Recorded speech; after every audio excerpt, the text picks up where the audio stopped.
পাহাড়ি জনপদে বোনা আফগানিস্তানের হস্তনির্মিত কার্পেট এবার পাড়ি দেবে ইউরোপের রাজপ্রাসাদে। তালেবান সরকারের অধীনে রপ্তানির নতুন দিগন্ত খুলছে দেশটি। পাকিস্তান নয়, এবার তুরস্ক হয়ে পণ্য যাবে ইউরোপীয় বাজারে। অর্থনৈতিক চাপে থাকা আফগানিস্তানের জন্য এটি হতে পারে এক নতুন সম্ভাবনার দ্বার। তালেবান নেতৃত্বাধীন ইমারতে ইসলামিয়ার অধীনে বর্তমান সরকারের শিল্প ও বাণিজ্য মন্ত্রণালয় জানিয়েছে, তুরস্কের মাধ্যমে ইউরোপে কার্পেট রপ্তানির পরিকল্পনা চূড়ান্ত করা হয়েছে। মন্ত্রণালয়ের ভাষায়, এই উদ্যোগ শুধু রপ্তানি বাড়ানোর চেষ্টায় নয়, বরং দেশের অর্থনৈতিক স্বনির্ভরতার দিকেও একটি বড় পদক্ষেপ। আফগান কার্পেট বহুদিন ধরে আন্তর্জাতিক বাজারে জনপ্রিয়, তবে রাজনৈতিক জটিলতা ও প্রতিবেশী দেশের সীমান্ত সমস্যার কারণে রপ্তানি প্রক্রিয়া ব্যাহত হচ্ছিল। অতীতে এই রপ্তানি পাকিস্তানের করাচি বন্দরের মাধ্যমে হতো, কিন্তু বারবার সীমান্তে পণ্য আটকে যাওয়ার কারণে আফগান ব্যবসায়ীরা ক্ষতিগ্রস্ত হন।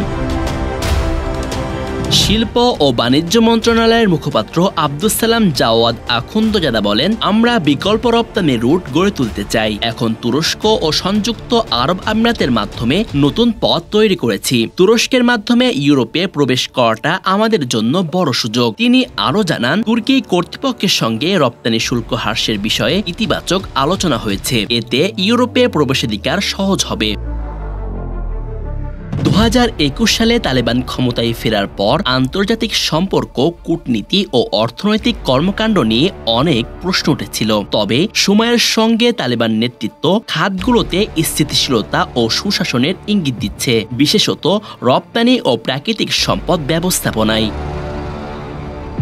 তালেবান সরকার নিজেদের নিরাপত্তার গ্যারান্টার হিসেবে তুলে ধরছে। অন্তত রাজধানী কাবুল সহ বড় শহরগুলোতে সহিংসতা ও চাঁদাবাজি নেই বলে দাবি স্থানীয় ব্যবসায়ীদের। এর ফলে কারখানা ও উৎপাদন কেন্দ্রগুলো আবার সচল হচ্ছে। কার্পেট উৎপাদক হাসানুল্লাহ বলেন, আগে আমাদের পণ্য পাঠাতে ভয় পেতাম, এখন রাস্তায় নিরাপত্তা ভালো, রপ্তানির কাজও বাড়ছে।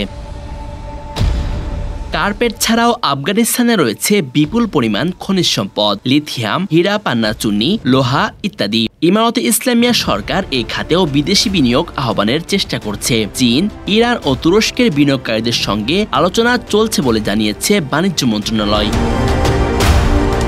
তালেবান সরকারের দাবি অনুযায়ী তারা বাণিজ্যিক উন্নয়নে রাজনীতির প্রভাব কমাতে চাইছে, রপ্তানি বাড়িয়ে অর্থনীতি চাঙ্গা করতে চায় তারা। এই ধরনের পদক্ষেপ কতটা সফল হয় তা সময়ই বলে দেবে। তবে ইউরোপের বাজারে আফগান কার্পেটের প্রবেশ নিঃসন্দেহে একটি সাহসী পদক্ষেপ।